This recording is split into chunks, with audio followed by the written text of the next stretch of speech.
다 같이 주악에 맞춰 묵도하심으로 주일 낮 예배를 하나님께 드리시겠습니다.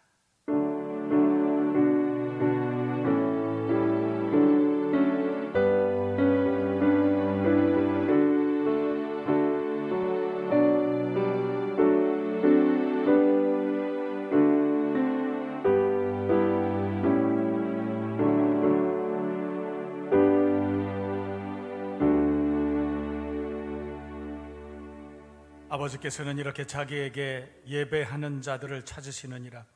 하나님은 영이시니 예배하는 자가 신령과 진정으로 예배할지니라. 아멘. 고마우신 하나님, 거룩한 성일 주님 앞에 나와 감사함으로 예배합니다. 모든 처소에서 예배하는 사랑하는 종들을 기억해 주시고 신령한 은혜와 땅의 기름진 복으로 축복하시되 예배 처소가 하나님이 기뻐하시는 성령께서 임재하시는 은혜로운 예배 처소들 되게 하여 주옵소서. 주신 은혜 감사하고 주실 은혜를 기대하며 우리 주 예수 그리스도의 이름으로 감사드리며 기원하옵나이다. 아멘.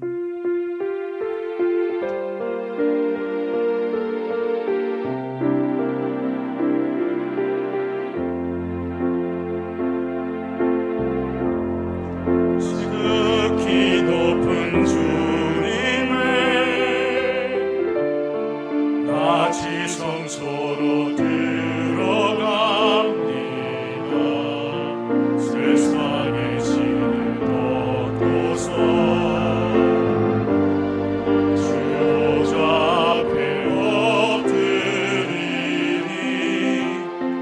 내 주를 향한 사랑과 그 신뢰가 사그러져 갈 때 하늘로부터 이곳에 장막이 덮이네.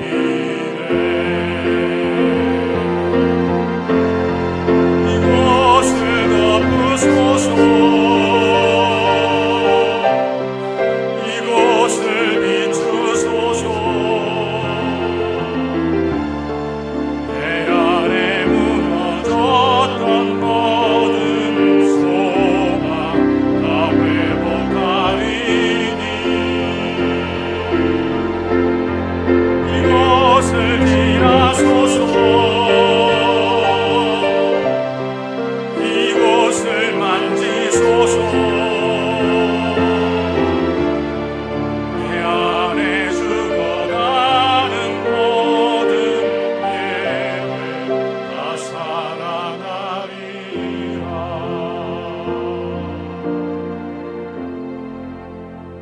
교독 문제 26번을 교독하겠습니다. 내 백성아 들을지어다. 내가 말하리라. 이스라엘아 내가 내게 증언하리라. 나는 하나님 곧 내 하나님이로다. 나는 내 죄물 때문에 너를 책망하지는 아니하리니 내 번제가 항상 내 앞에 있음이로다. 내가 네 집에서 수소나 내 우리에서 순념소를 가져가지 아니하리니 이는 살림의 짐승들과 무산의 가축이 다 내 것이며 산의 모든 새들도 내가 아는 것이며 들의 짐승도 내 것이미로다. 내가 가령 줄여도 내게 이르지 아니할 것은 세계와 거기에 충만한 것이 내 것이미로다. 내가 수소의 고기를 먹으며 염소의 피를 마시겠느냐. 감사로 하나님께 제사를 드리며 지주하신 이에게 내 소원을 갚으며 환난 날에 나를 부르라. 내가 너를 건지리니 내가 나를 영화롭게 하리로다. 아멘. 우리 함께 참회의 기도를 드립니다. 지난 한 주간 하나님의 말씀대로 또 믿음으로 살지 못한 우리 죄와 우리의 허물을 고백하는 시간, 이제 우리 다 같이 통성으로 함께 참회의 기도를 드리겠습니다. 살아계신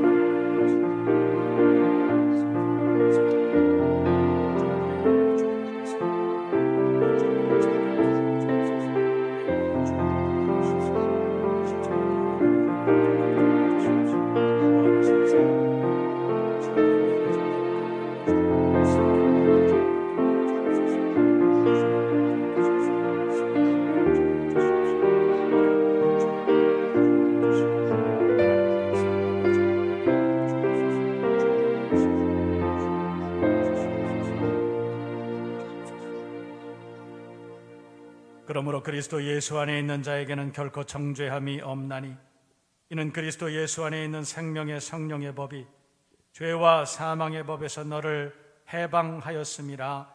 아멘. 신앙 고백 드리겠습니다.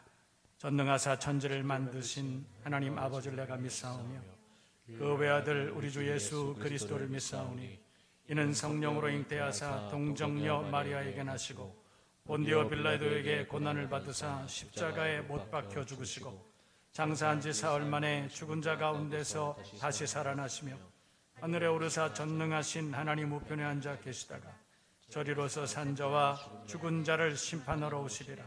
성령을 믿사오며 거룩한 공회와 성도가 서로 교통하는 것과 죄를 사하여 주시는 것과 몸이 다시 사는 것과 영원히 사는 것을 믿사옵나이다. 아멘. 찬송 부르겠습니다.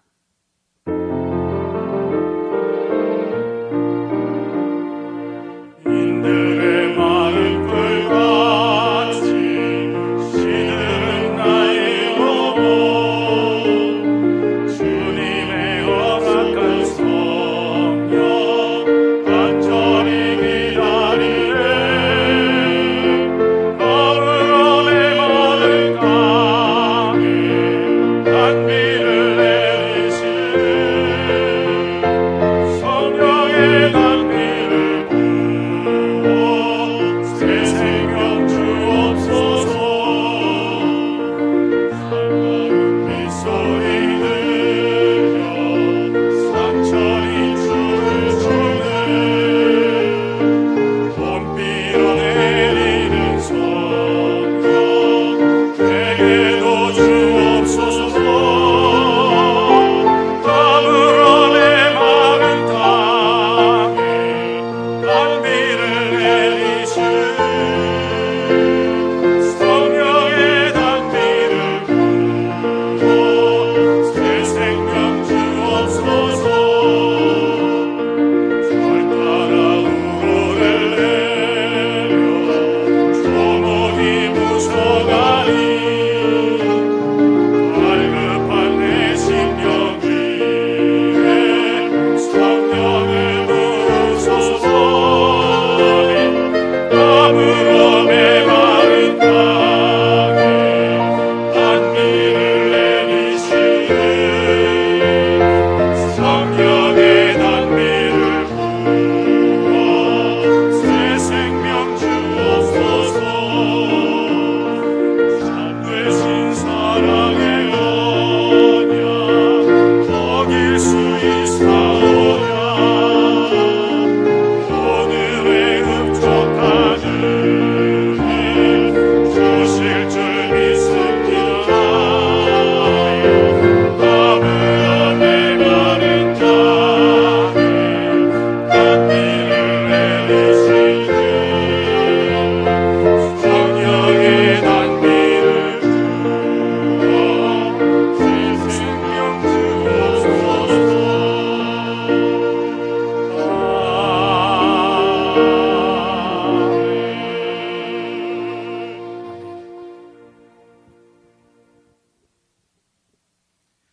할렐루야.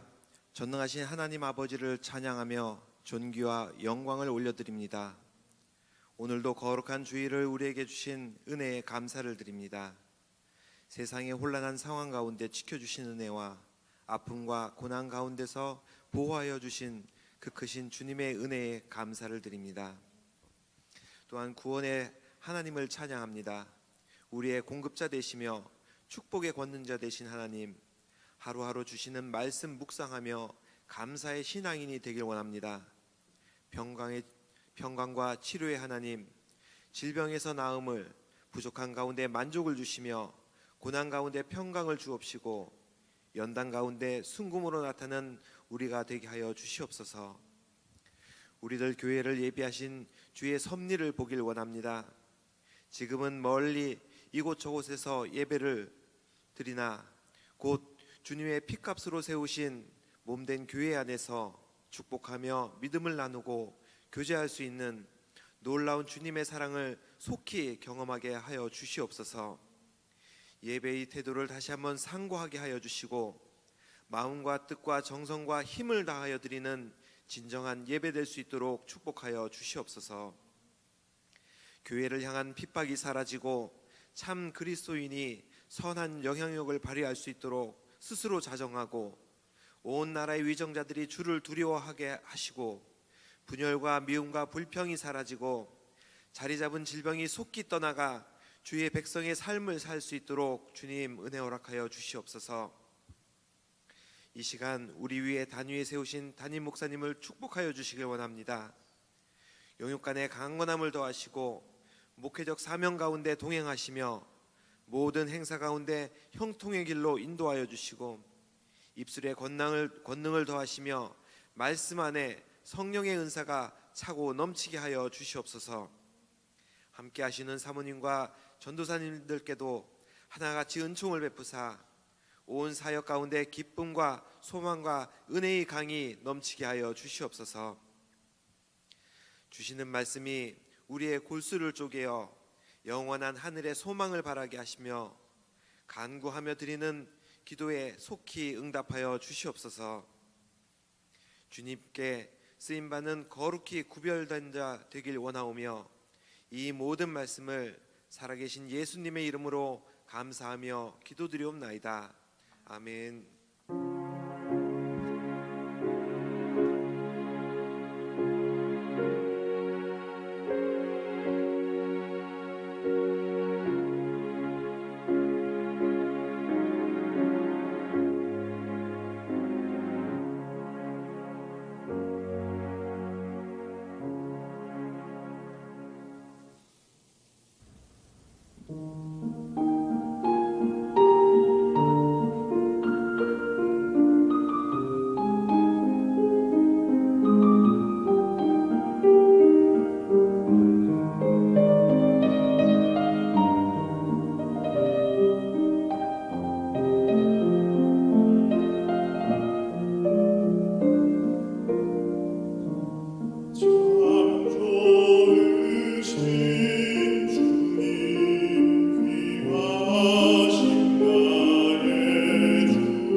인생의 생사화복을 주관하시고 우리 안고 섬을 눈동자같이 감찰하시는 살아계신 하나님 우리 아버지께 감사와 찬송과 존귀와 영광을 올려드립니다.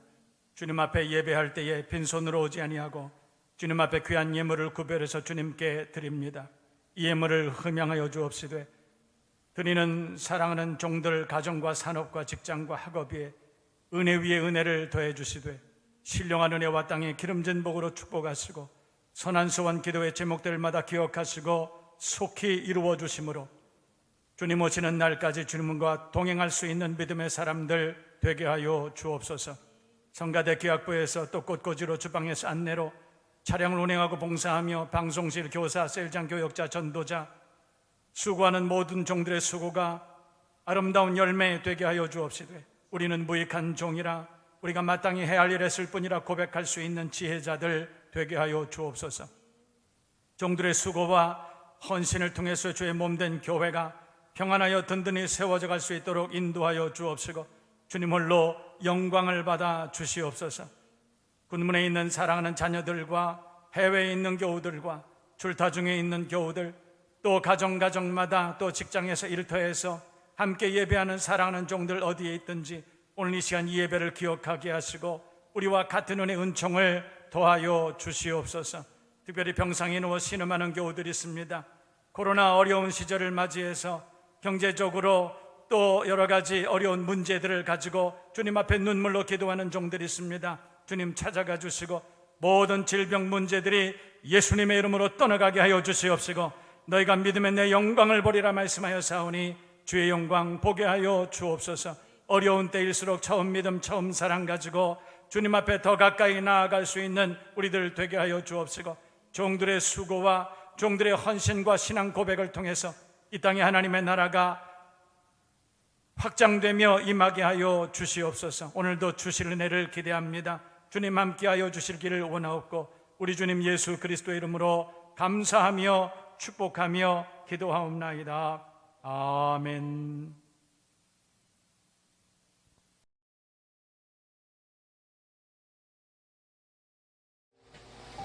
이사야 40장 1절 말씀. 너희의 하나님이 이르시되 너희는 위로하라. 너희는 내 백성을 위로하라. 아멘. 모든 환난 중에서 우리를 위로하사 우리로 하여금 하나님께 받은 위로로서 모든 환난 중에 있는 자들을 위로하게 하려 하심이니라. 고린도후서 1장 4절 말씀.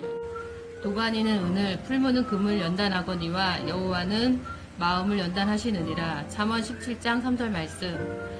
너희 믿음의 확실함은 불로 연단하여도 없어질 금보다 더 귀하여 예수 그리스도가 나타나실 때에 칭찬과 영광과 존귀를 얻게 할 것이니라. 베드로전서 1장 7절 말씀. 아멘.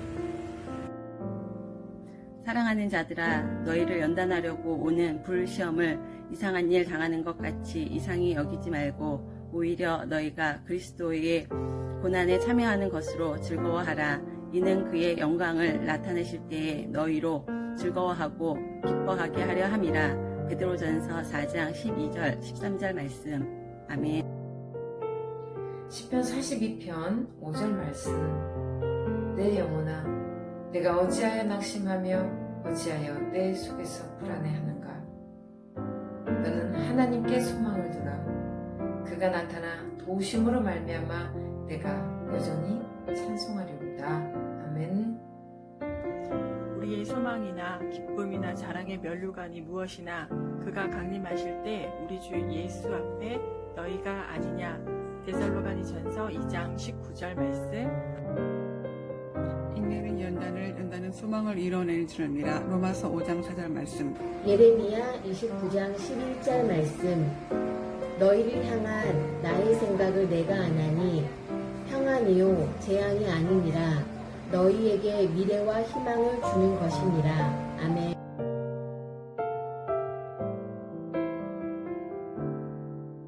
아멘. 김성훈 셀, 최영희 셀 특순에 감사드립니다. 수고 많이 하셨습니다. 우리 뜨거운 박수로 격려하겠습니다.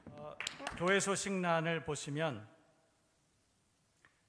지금까지 5주 동안 암송 캠페인 기간을 다 은혜 가운데 마치게 되었습니다. 59절 넘는 성경 말씀들을 기도하면서 암송하신 여러분 모두를 주님의 이름으로 축복합니다. 여러분 수고 많이 하셨고 또 기도하시면서 암송하셨을 텐데 그 기도의 제목들이 하나님께 기억된 바 되고 그리고 반드시 응답하시는 은혜가 있을 줄로 믿습니다. 코로나로 인한 그 영상 예배 광고를 여러분들에게 드리도록 하겠습니다. 2단계에서 2.5단계로 그렇게 격상되었습니다. 그래서 사회적으로 제재가 참 많은 그런 때를 우리가 지납니다. 여러분, 그래서 교회는 세상을 위로하고 세상을 격려해 주는 곳입니다. 그래서 세상이 많이 아파하고 두려워하고 어려워할 때에 여러분들 모두가 교회 밖에 있는 모든 사람들을 위로해 주시고 격려해 주시는 그런 기회가 그렇게 되실 수 있기를 바랍니다. 그래서 가정에서 예배 드릴 수밖에 없습니다. 이번 주일, 오늘과 다음 주일까지는 가정에서 무조건 영상으로 예배를 드릴 수밖에 없는 것 같습니다. 그 이후에는 또 그때 상황을 봐서 여러분들에게 알려드리도록 하겠습니다. 여러분, 가정에서 예배 드리는 것 참 좋습니다. 가정에서 예배 드리시되 여러분 예배 드리시기 이전에 최소한 10분, 15분 전에는 가족들 모두에게 예고하시고 그리고 단정한 복장으로 주변 정리를 잘 하신 이후에 예배 드리시면 참 좋겠습니다. 그리고 예배 드리실 때에도 성경책 우리 자녀들에게까지 모두 다 준비하게 하시고 또 드릴 예물도 준비하시고 그래서 참된 예배가 가정마다 또 일터에서 또 예배 드리는 모든 처소에서 하나님 앞에 드려질 수 있도록 그렇게 여러분 애써주시기를 바랍니다. 그리고 예배를 마치신 연후에는 여러분 셀 식구들이나 여러분 주변에 있는 믿음의 동지들 또 가까이 지내시는 분들에게 전화 연락도 하시고 또 그렇게 하셔서 예배를 드리셨는지 서로 살피는 그런 기회가 꼭 되시면 좋겠습니다. 그래서 이번 코로나로 인해서 가정에서 예배 드리는 이 기간이 오히려 가정이 예배 처소가 되고 가정의 부모님들이 성경을 가르쳐 주시는 성경 선생님으로서의 그 역할이 다시 한번 회복되고 그리고 여러분 모두에게 처음 믿음 처음 사랑이 온전히 회복되는 은혜로운 그런 기간이 오히려 다 되실 수 있기를 주님의 이름으로 축복합니다. 그리고 수요일 금요일 마찬가지입니다. 수요 예배는 C채널 가정 예배 여러분들이 기억하시고 링크를 걸어서 여러분들에게 보내드릴 것입니다. 그래서 여러분들 C채널 가정 예배로 수요 예배 그렇게 드리시면 좋겠고 금요 기도회는 또 그렇게 보내드리도록 하겠습니다. 영상물로 함께 보시고 그리고 금요일 저녁에는 나라와 민족을 위해서 교회와 우리들 가정을 위해서 여러분 함께 기도해 주시는 그런 시간 되기를 바랍니다. 새벽 예배는 매일 새벽에 여러분 음성 파일로 여러분들에게 보내드리도록 하겠습니다. 그래서 꼭 그 시간에 일어나지 못하신 분이라도 오전이라도 또 시간이 되시는 대로 음성 파일을 꼭 열람하시고 함께 묵상하고 그리고 기도하는 그런 시간들 꼭 되실 수 있기를 바랍니다. 우리 자녀들도 마찬가지입니다. 우리 야후투게더는 가정에서 함께 부모님들과 성경 공부도 하고 예배도 드릴 수 있도록 여러분들에게 영상도 보내드리고 가정학습지도 전달해드립니다. 여러분 기억하시고 자녀들과 함께 성경을 가까이 하고 배울 수 있는 그런 기회 되시기를 바랍니다. 신나는 동네는 줌으로 초청합니다. 우리 자녀들 모두가 그 시간에는 줌으로 드리는 예배에 다 들어올 수 있도록 여러분 부모님들이 협력해 주시고 잘 지도해 주시면 감사하겠습니다. 우리 청소년들과 청년들도 우리 유튜브 채널에 홀리스쿨을 통해 보이는 라디오라는 그런 프로그램을 진행하고 있습니다. 그래서 보이는 라디오 프로그램에 우리 청년들도 다 그때에 다 들어오셔서 함께 유익한 시간, 은혜로운 시간 그렇게 나누실 수 있기를 부탁을 드립니다. 여러분 어려운 때지만 어려운 때는 그렇게 오래가지 않습니다. 곧 지나갑니다. 이 모든 어려운 때가 다 지난 연후에 우리가 하나님 앞에 떳떳하고 감사하고 또 기쁨으로 영광을 돌릴 수 있도록 어려운 때일수록 우리가 믿음으로 잘 이겨나갈 수 있는 모든 믿음의 동지들, 우리들 가족들 다 되시기를 바랍니다. 오늘 우리에게 주시는 하나님의 말씀을 찾아보겠습니다. 구약성경 느헤미야 1장 1절부터 5절까지의 말씀 찾으신 줄 알고 제가 봉독해 드리겠습니다. 하가랴의 아들 느헤미야의 말이라. 아닥사스다 왕 제20년 기슬월에 내가 수산궁에 있는데 내 형제들 가운데 하나인 하나니아가 두어 사람과 함께 유다에서 내게 이르렀기로 내가 그 사로잡힘을 면하고 남아있는 유다와 예루살렘 사람들의 형편을 물은즉 그들이 내게 이르되 사로잡힘을 면하고 남아있는 자들이 그 지방 거기에서 큰 환난을 당하고 능욕을 받으며 예루살렘 성은 허물어지고 성문들은 불탔다 하는지라. 내가 이 말을 듣고 앉아서 울고 수일 동안 슬퍼하며 하늘의 하나님 앞에 금식하며 기도하여 이르되 하늘의 하나님 여호와 크고 두려우신 하나님이여 주를 사랑하고 주의 계명을 지키는 자에게 언약을 지키시며 긍휼을 베푸시는 주여 간구하나이다. 아멘. 오늘 이 느헤미야 1장 1절에서 5절까지를 본문으로 해서 교회의 리더십, 그리스도인의 리더십이라는 제목을 가지고 우리가 함께 은혜를 나누도록 하겠습니다. 여러분, 이 시대에는 어려운 때입니다. 여러분, 특별히 교회가, 그리스도인들이 리더십을 가지고 세상을 위로하고 치유하고 또 인도할 수 있는 그런 시대가 되어야 하는데, 오늘 말씀을 통해서 교회가 혹은 그리스도인들이 어떻게 이 시대를 변화시키고 이 시대를 인도하고 또 치유하고 또 격려하고 위로해 줄 수 있는 그런 하나님께서 함께 하시는 그런 공동체가 될 수 있을까? 어떻게 하면 그리스도인들은 그런 삶을 살아갈 수 있을까? 우리가 함께 본문을 통해서 살펴보고 은혜를 받으시고 또 하나님께서 우리에게 맡겨주신 마지막 때의 존귀한 사명을 함께 잘 감당해낼 수 있는 우리들 교회와 모든 성도들이 되시기를 주님의 이름으로 축복합니다. 오늘 느헤미야 1장 1절에서 5절까지의 말씀을 보면 느헤미야가 주인공입니다. 여러분, 그런데 오늘 느헤미야 1장 11절 말씀을 보면 이런 말씀이 있습니다. 주여 구하오니 귀를 기울이사 종의 기도와 주의 이름을 경외하기를 기뻐하는 종들의 기도를 들으시고 오늘 종이 형통하여 이 사람들 앞에서 은혜를 입게 하옵소서 하였나니 그때에 내가 왕의 술관원이 되었느니라. 그러니까 이 성경의 주인공인 느헤미야는 그때 당시에 바사 왕국의, 페르시아 왕국의 왕의 술 맡은 관원장이었다. 술관원이었다. 그렇게 말합니다. 그러니까 왕의 술관원이라고 하는 것이 지금으로 말하면 대통령 비서실좀 되지 않을까요? 그래서 의전이나 정무를 감당하는 비서실장쯤, 아마 느헤미야가 그런 직책을 맡아서 그때 당시에 수고를 했던 것 같습니다. 지금으로 말하면 얼마든지 편안하게 살 수 있는 사람이었고 또 권력을 가지고 권세를 가지고 그렇게 살아갈 수 있는 그런 사람이었다. 지금 성경은 그렇게 말합니다. 그런데 오늘 성경을 보면 이 느헤미야가 자기의 편안함과 자기가 누릴 수 있는 모든 권력이나 모든 상황들을 전부 포기하고 자기의 조국 이스라엘을 위해서 귀환을 결심했다. 그리고 그가 귀환해서 성벽을 재건하는 일에 결정적인 일을 했다. 오늘 성경이 우리에게 그것을 말씀하고 있습니다. 저는 그래서 오늘 이 느헤미야의 리더십을 함께 살펴보면서 우리가 이 시대를 어떻게 위로하고 격려하고 또 이 시대에 우리가 어떻게 진정한 그리스도인의 리더십을 발휘하고 그렇게 살아갈 수 있느냐 함께 살펴보고 여러분 모두가 세상으로부터 존경받는 교회 그리스도인들 다 되시기를 주님의 이름으로 축복합니다. 여러분, 느헤미야 공동체가 귀환을 해서 성벽을 재건하는데 여러분 순탄했던 것만은 아닙니다. 여러분이 잘 아시는 것처럼 산발랏, 도비야, 게셈 이런 이방 족속들이 아라비아 사람들 주변에 있는 많은 사람들이 아니 그 유다 안에 있었던 예루살렘 안에 있었던 이스라엘 같은 동족 안에서도 이 느헤미야의 사역을 방해하고 시기하고 그런 사람들이 얼마나 많이 있었는지 모릅니다. 그런데 이 모든 장애물들을 다 극복하고 그리고 느헤미야는 마침내 성벽을 재건하는 일에 성공하게 됩니다.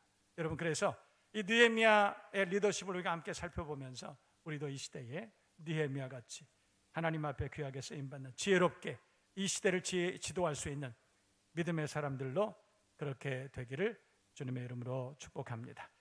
오늘 성경 말씀 다시 한번 볼까요?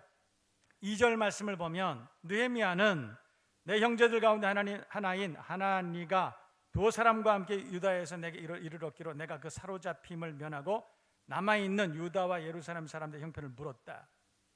그러니까 느헤미야는 지도자입니다. 여러분, 왜 지도자라고 그러느냐면 자기 일신상의 편안함이나 나만 괜찮으면 됐지라고 하는 것이 아니라, 오늘 성경을 보면 느헤미야는 자기 스스로는 편했지만 그 마음속에는 이 느헤미야의 관심은 늘 조국에 있었습니다. 백성들에게 있었습니다. 나보다 더 어려움을 당하는 우리 민족, 우리 백성, 내 이웃에게 있었다. 여러분, 느헤미야가 지도자가 된 것은 그냥 된 것이 아닙니다. 지도자가 되려면 아마도 이런 마음, 이런 관심이 있어야 되지 않을까. 또 3절 볼까요? 그들이 내게 이르되 사로잡힌 면하고 남아있는 자들이 그 지방 거기에서 큰 환난 당하고 능욕받고 예루살렘 성 허물어지고 성문들은 다 불탔다. 여러분, 성문이 불타고 성이 막 허물어지고 사람들이 능욕을 당하고 조롱당하고 그런 모습들을 보면서 진짜 리더는 공감합니다. 여러분, 그 공감하는 거예요. 진짜 리더는 여러분 심퍼시라고 하는 것이 있습니다. 공감이라는 것이 동정이라고 하는 말입니다. 같은 감정을 가지는 것이죠. 진짜 지도자는, 진짜 리더십은 우리 주변에 우리가 도와야 될 사람, 우리가 인도하고 우리가 보호해야 될 사람, 그 사람들의 마음을 고스란히 우리가 이해해주고 공감해주는 능력이 있어야 됩니다. 공감해주는 능력이 없으면 그 사람이 가지고 있는 지도력은 진정성을 잃어버리게 됩니다. 느헤미야가 그랬죠. 공감하는 사람이었습니다. 4절도 보세요. 내가 이 말을 듣고 앉아서 울고 수일 동안 슬퍼했다. 여러분, 자기 스스로는 왕궁에 앉아서 술 맡은 관원으로 편안한 삶을 살고 이런 비단 옷을 입고 호의호식하고 그리고 권세를 누리고 그렇게 살 수 있었지만, 그러나 이 느헤미야 속에는 리더십이 있었던 거예요. 그래서 자기 동족들, 자기 백성들, 자기 이웃들, 형제들을 생각할 때 그 마음이 편치 않았어요. 오늘 성경을 보니까 울었다, 수일 동안 슬퍼했다. 잠깐 슬퍼한 그런 감정적인 것이 아니라 수일 동안 그것만 생각하면 마음이 불편하고 그것만 생각하면 너무나 안타깝고 그랬다. 지도자들이 갖는, 여러분, 지도자들이 이런 마음 가져야 되지 않을까? 리더십들은 이런 마음을 가져야 되지. 우리 그리스도인들이, 우리 교회가 세상을 향해서 이런 마음을 가져야 되지 않을까? 저는 그런 생각이 듭니다. 여러분, 온 세상을 살펴볼 때 세상은 코로나로 인해서 얼마나 두려워하고 얼마나 많이 놀라고 그것 때문에 방황하고 그것 때문에 지금 난리가 났습니다. 여러분, 우리나라뿐만 아니라 온 세계가 이 감염병으로 인해서 당황하고, 그리고 온 세계가 거의 전쟁처럼 그렇게 변화되고 있습니다. 기독교인들은 이 문제들을 어떻게 봐야 될까? 기독교인들이 이 시대 가운데 우리가 어떤 태도를 가지고 살아야 될까? 저는 그런 생각을 오늘 본문을 연구하고 묵상하면서 해봤습니다. 세상 사람들의 그 아픔을, 그 두려움을 우리도 공감해줘야 되지 않을까? 우리가 같이 울어주고 같이 슬퍼하고 그래야 되지 않을까? 나만 괜찮으면 되는 것이 아니라, 나만 확진자가 안 되고 나만 피해를 당하지 않으면 괜찮다가 아니라, 세상을 향해서 우리가 두 팔을 벌리고 그분들이 아파하고 그분들이 두려워하고 그분들이 당황해하고 그런 모습들을 우리가 껴안아주는, 그래서 함께 기도하고 그분들을 위해서 중보해 줄 수 있는, 그것이 정말 교회가 아닐까? 그것이 진짜 그리스도인이 아닐까? 그런 생각을 해봤습니다. 여러분, 5절도 한번 보세요. 이르되 하나님, 하늘의 하나님 여호와 크고 두려우신 하나님이여, 주를 사랑하고 주의 계명을 지키는 자에게는 저에게 언약 지키시며 긍휼을 베푸시는 주여 간구하나이다. 다른 거 하나, 분명한 거 하나 있다면 느헤미야는 그런 동족을 향한 심퍼시가, 동정하는 마음, 공감하는 마음, 진정성이 있었지만 거기에 더해서 하나님을 의뢰하는 믿음을 가지고 있었다는 것입니다. 하나님을 의뢰하는 믿음을 가지고 동족을 사랑하는 그 마음, 그것 가지고 있었기 때문에 하나님께서는 느헤미야를 그 시대의 지도자로 삼으셨다. 오늘 성경 그렇게 말씀하시는 것이죠. 여러분, 이 시대에 교회가 느헤미야와 같은 이런 태도, 이런 관점을 가지고 세상을 바라보고 우리가 가지고 있는 영적인 리더십을 발휘해야 되지 않을까, 그런 생각을 해보게 되었습니다. 여러분, 우리들 교회는 하남시 안에서도 사실은 중요한, 영적으로 지도력을 발휘해야 되는 중요한 위치를 가지고 있습니다. 저 또한 하남시를 정치하고 계시는 하남시장님과 긴밀하게 개인적으로 소통을 하는 편입니다. 어제 그리고 그저께 제가 하남 시장님과 여러 채널을 통해서 소통을 하게 됐습니다. 제가 시장님에게 그렇게 건의하기도 하고 그렇게 대화했습니다. 뭐라고 그랬냐면, 시장님은 이 시를 잘, 교회로 말하면 목양하고 계신 분인데 시 안에 확진자들이 이제 점점 많아지고 있습니다. 그런데 이 확진자들 때문에 우리 주변에 있는 분들이 너무 불안해하고, 그런데 불안해하는 것까지는 괜찮은데 확진자의 동선을 파악해서 그분들을 정죄하고 그분들을 범죄자로 여기고 혐오 대상으로 만들고 그분들을 무슨 바이러스 폭력을 행사하는 폭행자로, 그렇게 세상의 모두가 그렇게 그분들을 매도하고 있다. 그런데 시장님, 저는 그렇게 생각하지 않습니다. 그랬어요. 뭐 의도적이거나 정치적인 어떤 성향을 가지고 의도적으로 그렇게 하신 분이 아니라면 확진자는 피해자 아닙니까? 제가 시장님에게 그렇게 말했어요. 확진을 당하신 분들은, 확진된 분들은 얼마나 크게 두려워할까요? 그분들의 마음을 한번 생각해 보신 적이 있느냐 그랬습니다. 오늘 느헤미야가 이스라엘에 돌아간 예루살렘의 그 회파된 성전을 보면서 능욕을 당하고 모멸을 당하고 두려워하고 있는 그 사람들을 볼 때, 그분들을 생각할 때 울면서, 그분들을 생각할 때 잠이 안 와서 밤새워서 그렇게 애통해했던 그 마음을 그렇게 한번 생각해 보자고 제가 그랬던 거예요. 시장님, 그 확진자들의 마음을 한번 생각해 보셨습니까? 그분들이 얼마나 두려울까요? 자기 때문에 수도 없는 사람들이 피해를 당하고, 자기 때문에 회사가 문을 닫고, 자기 때문에 주변에 있는 사람들이 모두가 다 피해를 당하고 어려움을 당하는데 쥐구멍에도 숨을 수도 없는, 그래서 도망가고 싶어하는, 어떻게 보면 그분들은 너무너무나 절망이 돼서 죽고 싶어하는 그분들 생각해 봤느냐 그랬어요. 진짜 진정한 리더십이 뭘까? 시장님, 진짜 진정한 리더십이 뭘까요? 그랬어요. 그분들을 찾아내고 그분들을 정죄하고 비판하고 구상권을 행사해서 그래서 벌금을 물리고 그러는 것이 정치냐? 그게 리더십이냐? 제가 물어봤어요. 아닙니다. 그것은 아닙니다. 제가 그래서 그렇게 말했죠. 스마트 하남도 좋지만 스위트 하남이 더 중요하지 않습니까? 하이테크 하남도 중요하지만, 그러나 더 다정다감하고 더 품이 넓고 더 따뜻하고 그런 하이터치 하남이 더 중요하지 않습니까? 제가 그렇게 건의했습니다. 시장님은 스위트 하남 만들어주세요. 하이터치 하남 만들어주세요. 제가 그렇게 요청했습니다. 그랬더니 오늘 아침에 답을 주셨어요. 그런데 여러분, 하남시의 시장님은 크리스찬이 아닙니다. 그분은 어떤 종교를 가지고 있는 분이 아닙니다. 그런데 여러분, 이렇게 저한테 답장을 오늘 아침에 밤새 고민하셨나 봐요. 주셨어요. 이렇게 쓰셨습니다. 주님 오시옵소서. 김 목사님, 위로와 용기를 주셔서 감사합니다. 코로나 극복 과정이 하나님 보시기에 좋은 과정이 되도록 목사님과 그리스도인들의 기도를 잊지 않겠습니다. 그분은 그리스도인이 아닙니다. 그런데 그분이 저에게 답장을 보낼 때 주님 오시옵소서, 마라나타 이랬다는 거예요. 저는 그래서 그 시장님을 칭찬하고 축복했습니다. 하나님이 함께 하실 것입니다. 하나님께서 우리 시장님보다 우리 하나님을 더 많이 사랑하시기 때문에 하나님께서 치료해 주시고 막아주시고 인도해 주실 것입니다. 여러분, 어지러운 세상입니다. 그리스도인의 리더십, 교회의 리더십 뭡니까? 어떻게 해야 됩니까? 여러분, 한 이야기 있습니다. 잘 들어보세요. 여러분, 테니스나 탁구나 배드민턴이나 배구나 뭐 이런 거 할 때 제일 처음에 치는 공을 뭐라고 얘기합니까? 서비스라고 합니다. 어떤 경우에는 서브라고 합니다.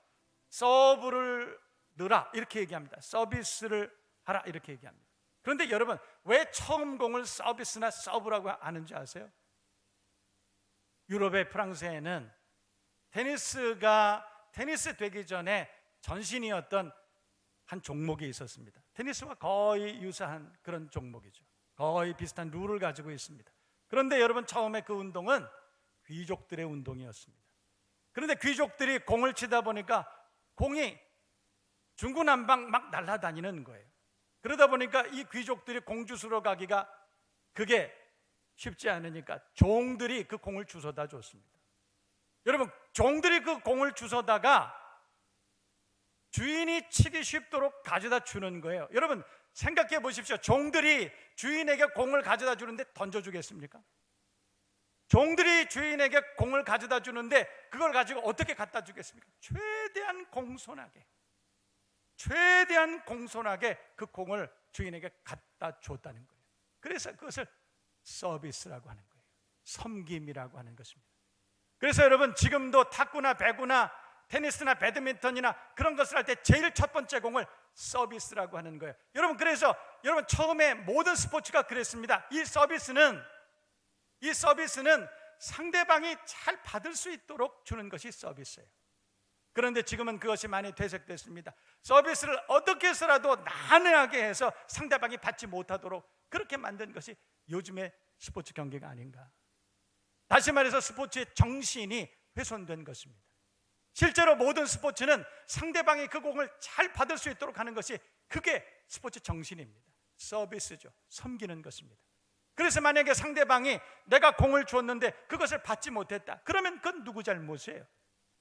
공을 준 사람의 잘못입니다. 여러분, 서비스는 그런 거예요. 서브는 그런 것입니다. 여러분, 스포츠를 하는 사람들에게도 그런 룰이 있습니다. 규범이 있습니다. 스포츠를 하는 사람들도 그런 정신을 가지고 스포츠를 한다는 것이에요. 여러분, 우리가 사는 우리의 삶을 가만히 돌아봅니다. 그리스도인들이 어떻게 살아야 됩니까? 운동을 하는 사람들도, 스포츠를 하는 사람들도 섬김의 정신으로 그렇게 하는데, 여러분, 우리 그리스도인들이 이 땅을 살아가면서 어떻게 살아야 되느냐, 우리가 함께 묵상해 봐야 되지 않을까. 이 시대를 우리가 살아갑니다. 코로나뿐만 아니라 경제적인 어려움도 있고 수없이 많은 세상의 장애물과 어려움들이 우리 주변에는 산재해 있습니다. 세상 사람들이 아파합니다. 그것 때문에 고통스러워합니다. 그것 때문에 두려워하고 살아갑니다. 여러분, 교회가, 그리스도인들이 어떻게 살아야 되느냐 하는 거예요. 그리스도인들은 그분들의 손을 붙잡아주고 그분들의 등을 두드려주고 껴안아주고 어루만져주고 그래야 되지 않겠느냐는 거예요. 오히려 더 아파하고 그분들이 아파할 때 박수를 치고 그러는 것이 그리스도인이냐, 그게 교회냐, 저는 그것을 한번 생각해 봤으면 좋겠다는 것이죠. 여러분, 이 시대에 교회가 세상을 향해서 많은 돈을 써야 되는 것이 아닙니다. 교회가 세상을 향해서 어떤 전문적인 리더십을 발휘해야 되는 것, 그게 아닙니다. 여러분, 교회는 세상을 껴안아 줄 수 있는 진정성을 가지고 있어야 된다는 거예요. 교회는 세상을 공감하고 동정하는 마음을 가지고 그들을 위해서 울어줘야 되는 것이 교회가 돼야 된다는 것입니다. 여러분, 교회가 세상을 향해서 따뜻한 사랑의 품을 가지고 그들을 껴안아주고 그들이 울 때 함께 울어주고 그런다면 세상이 얼마나 교회를 존경하겠느냐는 거예요. 그렇게만 할 수 있다면 교회가 리더십을 온전히 회복할 수 있지 않겠습니까? 저는 오늘 이 시대를 살아가면서 교회의 리더십을 다시 한번 재고할 수 있는 기회가 됐으면 좋겠습니다. 교회가 세상으로부터 손가락질을 당하는 것은 다른 이유가 아닙니다. 교회 안에 학식이 있는 사람들이 적기 때문에 그런 것이 아닙니다. 교회 안에 부자가 없기 때문에 그런 것이 아니에요. 세상 사람들은 교회가 자기를 사랑해 주기를 기대합니다. 세상 사람들은 교회가 자기를 이해해 주기를 기대하는 거예요. 돈을 달라는 것이 아닙니다. 전문적인 리더십을 발휘해 달라는 것이 아닙니다. 내 얘기 좀 들어봐 달라는 거예요. 날 좀 사랑해 달라는 거예요. 내가 아픈 이곳을 좀 싸매 달라는 것이에요. 교회의 리더십은 억압하는 것이 아니에요. 타협하는 것이 아니에요. 사랑으로 그들을 싸매주고 감싸주고 그리고 생명의 말씀을 그들에게 전해주고 하나님 앞으로 그들을 인도하는 것, 그게 리더십이에요. 라인홀드 니버라고 하는 사람이 있습니다. 미국의 신학자죠. 그분이 그리스도의 리더십에 대해서 이렇게 말했어요. 세상에 리더십이 4가지 있다는 거예요. 여러분, 그리스도와 세상, 그리스도와 문화의 관계 어떻게 하면 좋을까? 네 가지 유형이 있습니다. 첫 번째는 군림하는 것이요. 그리스도가, 교회가 세상 가운데 군림하는 거예요. 여러분, 중세 시대에는 그런 적도 있었습니다. 한 손에는 칼을 들고 한 손에는 성경책을 들고 예수를 믿으라, 그렇지 않으면 내 널 죽여버리겠다는 거예요. 그러나 그 리더십은 오래가지 못했습니다. 반대로 예속된 그리스도의 리더십이 있을 수 있다는 거예요. 세상에 굴복해서 세상이 하라는 대로 그 세상 앞에 무릎을 꿇고 그리고 그 앞에 비굴하게 존재하는 그리스도를 말하는 거예요. 여러분, 교회가 그래야 되겠습니까? 세상이 교회를 압제하고 세상이 힘으로 교회를 밀어붙일 때 교회가 그 앞에 비굴하게 무릎을 꿇어서 되겠습니까? 교회 안에 신사참배를 하고 교회 안에 제우스 신상이 들어오고 교회 안에 세상 문화가 들어와서 교회를 훼손하는 일에 우리가 짐짓 모르는 척 무릎을 꿇어서 되겠습니까? 세 번째 이 유형은 타협하는 것입니다. 좋은 게 좋은 거라는 거예요. 적당한 선에서 서로가 타협하고 서로가 상처받지 않는 선에서 그저 같이 공존하자. 이것이 세 번째 리더십이에요. 여러분, 어떤 리더십을 가져야 됩니까? 교회가 어떤 리더십을 가져야 돼요? 라인홀드 니버는 네 번째 그리스도와 문화의 관계를 이렇게 우리에게 제안합니다. 세상을 변화시키는 그리스도. 여러분, 어떤 그리스도, 어떤 교회가 돼야 되겠습니까? 저는 세상을 변화시키는 그리스도가 돼야 되지 않을까? 여러분, 그렇다면 우리가 어떻게 세상을 변화시킵니까? 어떻게 세상을 변화시켜요? 여러분, 성경을 보면 바울이 이렇게 말했습니다. 고린도전서 4장 16절과 11장 1절에 내가 그리스도를 본받는 자 된 것 같이 너희는 나를 본받는 자가 되라. 뿐만 아니라 빌립보서 3장 17절에 형제들아 너희는 함께 나를 본받으라 그랬어요.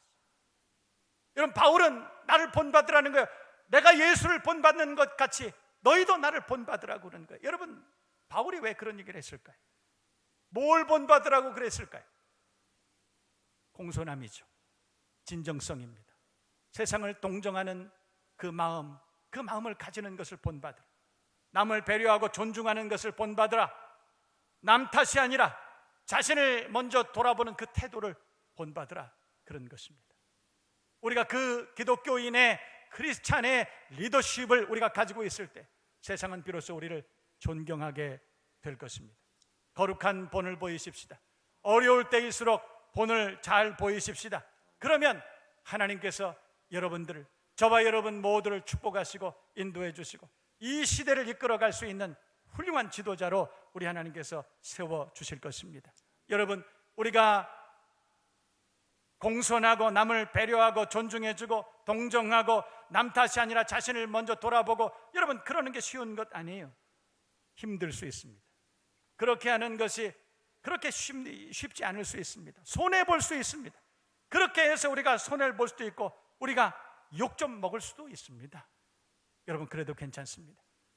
하나님께서 전화위복되게 해주실 것입니다. 우리가 그런 리더십을 가지기로 마음을 먹고 교회가 세상을 끌어안고 기도하고 그들을 위로할 수만 있다면 여러분, 시간이 좀 걸릴 수 있습니다. 그러나 하나님께서 반드시 우리를 만물 위에 우뚝 세워주셔서 그래서 우리를 통해서 하나님의 뜻이 이 땅 가운데 이루어질 수 있도록 도와주실 것입니다. 여러분, 자녀들을 기를 때에도 난 사람, 높은 사람, 여러분 큰 사람 그렇게 되라고 먼저 가르치지 마세요. 여러분, 자녀들에게 공부하라고 합니다. 왜 공부해야 돼요? 물어볼 때 여러분 어떻게 대답하세요? 저는 그렇게 생각합니다. 왜 공부해야 돼요? 자녀들이 그렇게 여러분들에게 물어볼 때 공부해서 남 주냐? 남 줘야지. 너 공부하는 이유는 남 주려고 공부하는 거야. 여러분, 그리스도인들은 그렇게 가르쳐야 된다는 거예요. 우리가 돈 벌어요. 왜 돈 벌어요? 남 주려고 돈 버는 것입니다.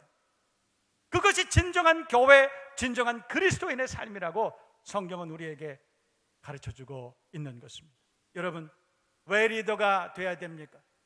왜 여러분의 자녀들이 리더가 돼야 됩니까? 왜 여러분의 배우자가 지도자가 돼야 됩니까? 남 주려고 그러는 거예요. 섬기려고 그러는 거예요. 성경은 우리에게 우리가 그런 그런 겸손한 마음과 진정성을 가지고 그리스도인으로 이 땅을 살아갈 때 하나님께서 그를 세워주시고 느헤미야처럼 축복해 주실 것이다. 그렇게 말씀하고 있습니다. 여러분 모두가 하나님의 영광을 위해서 믿음으로 그 지도력을 훌륭하게 발휘하고, 그리고 마침내 교회를 이 땅 위에 하나님의 영광을 위해서 우뚝 세우고 하나님께 큰 칭찬을 받을 수 있는 저와 여러분 모두가 되어야 할 줄로 믿습니다. 여러분, 이런 이야기가 하나 있습니다. 한 노인이 정원에서 묘목을 심고 있었는데 이곳을 지나가던 나그네가 물어봤다는 거예요. 어르신, 지금 묘목을 심고 계신데 이 묘목은 70년쯤 지나야 열매를 맺는 그런 묘목인데 어르신, 그때까지 사실 수 있을까요? 물어봤어요. 그랬더니 그 노인이 그렇게 대답했다고 그럽니다. 아니, 나는 그때까지 절대 살지 못할 거예요. 그러나 내가 태어났을 때에도 우리 과수원에는 열매가 많이 열려 있었고, 내가 태어나기 훨씬 이전에 선친께서 날 위해서 묘목을 심어 놓았기 때문에 지금 나는 그 과실을 먹을 수 있고, 지금 내가 심는 이 묘목은 언젠가 우리 후손이 이 과실을 먹을 수 있을 거예요. 그래서 나는 이 묘목을 심네. 여러분, 우리가 수고하고 애쓰고 헌신하고 희생하고 손해보고 날 위해서 그러는 것이 아니라, 교회가 교회를 위해서 그러는 것이 아니라, 우리 교회를 기대하고 또 우리 교회를 주목하고 바라보는 이웃들을 위해서 우리가 그렇게 해야 되는 것 아닐까요? 실제로 그런 분, 제가 얼마 전에 그런 분 이야기를 들은 적이 있어요. 저 충청남도 서산에 가면 태안반도에 천리포 수목원이라는 곳이 있습니다.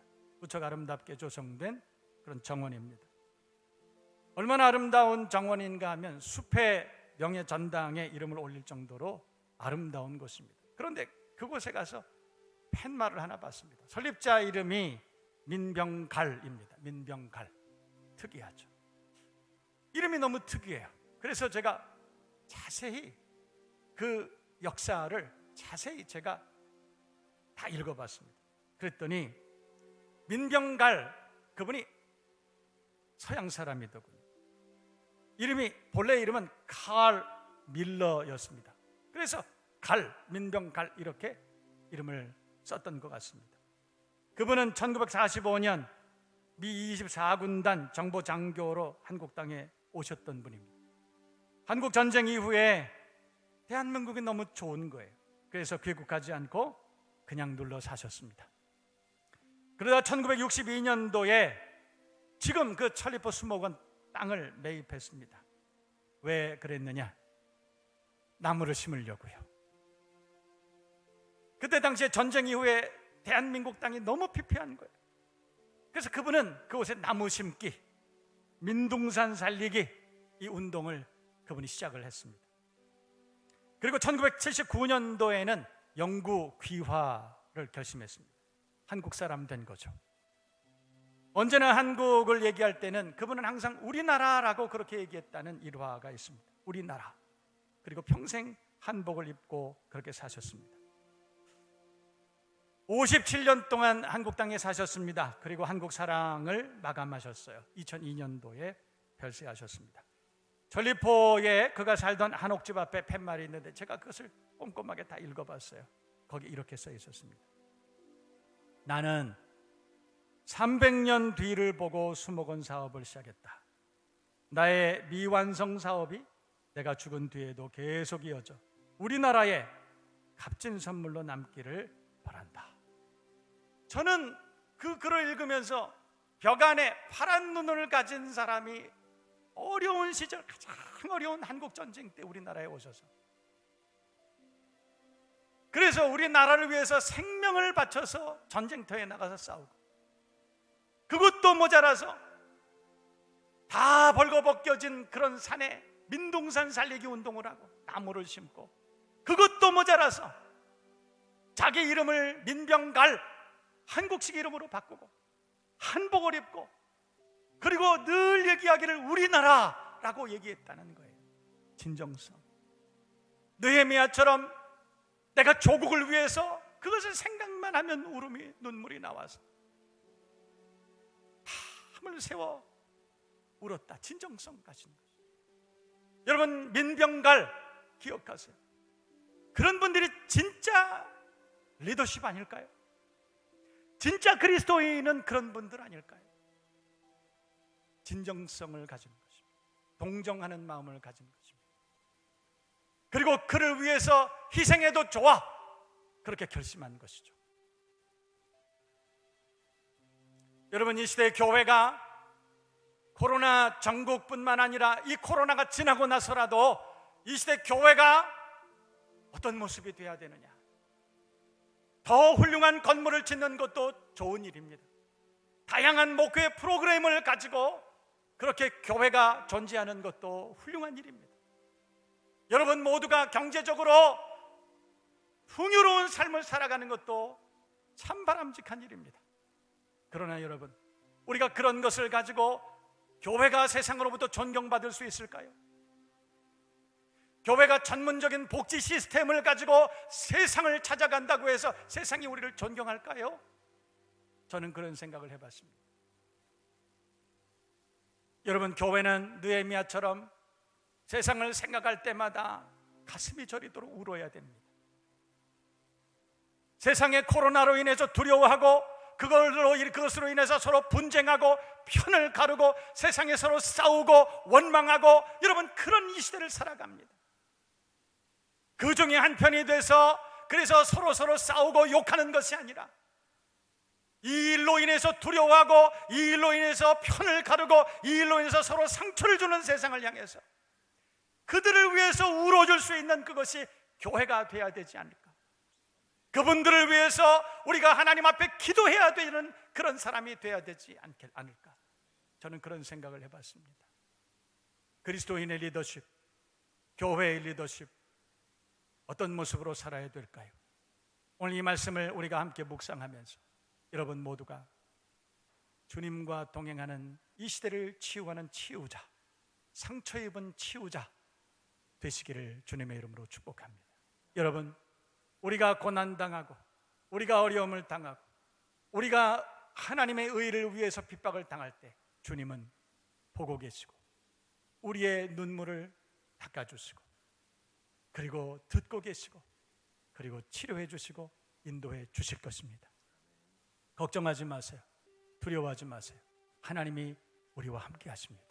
우리의 인생의 맨 마지막 날, 그날 밤 자고 일어나면 다음 날 아침은 천국, 하나님의 나라를 소망합니다.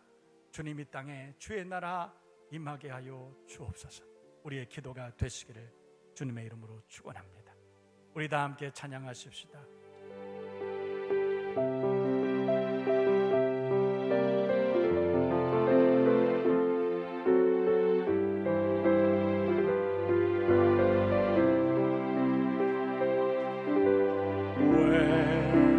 나만 겪는 고난이냐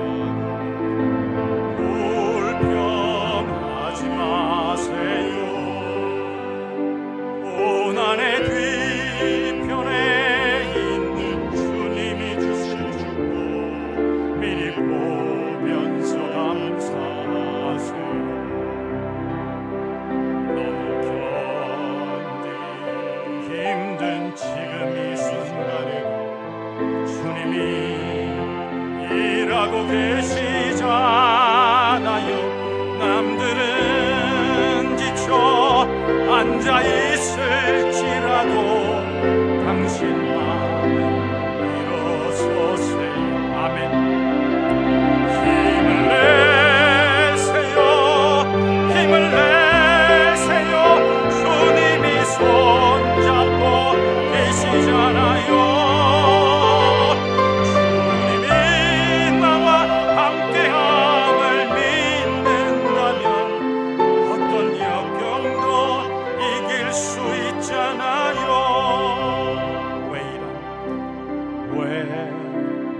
이런 슬픔 찾아왔는지 원망하지 마세요. 당신이 잃은 것보다 주님께 받은 은혜 더욱 마음에 감사하세요.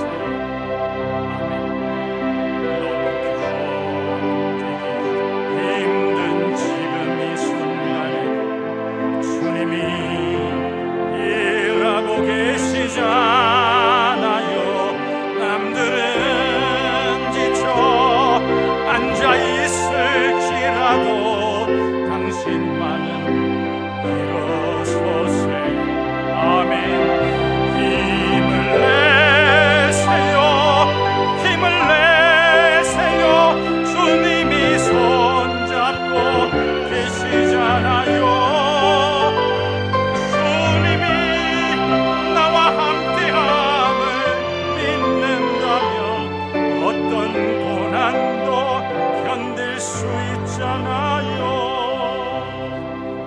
기도하십시다. 여러분, 우리 공손합시다. 배려하고 존중하십시다. 남 탓이라고 하기 전에 먼저 우리 자신을 돌봅시다.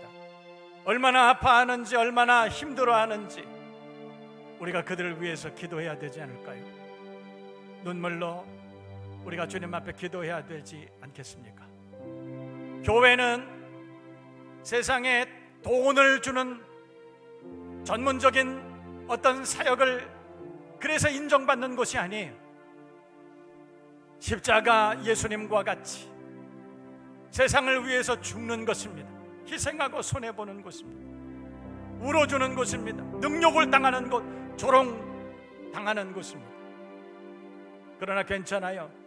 주님이 알고 계시기 때문입니다. 견디기 힘든 지금 이 순간에도 주님은 일하고 계시기 때문에 여러분 힘내세요. 역경, 고난, 조롱, 멸시 다 이겨낼 수 있습니다. 왜냐? 주님이 저와 여러분 편이기 때문에 그렇습니다. 주님이 인정해 주시면 되지요. 우리 다 같이 동성으로 함께 한 1, 2번 기도하겠습니다. 살아계신 하나님 우리 아버지 감사합니다. 주님 고맙습니다. 오늘 우리가 하나님 말씀을 함께 배웁니다. 주님, 이 땅의 교회, 이 땅의 그리스도인들 어떻게 살아야 될까요?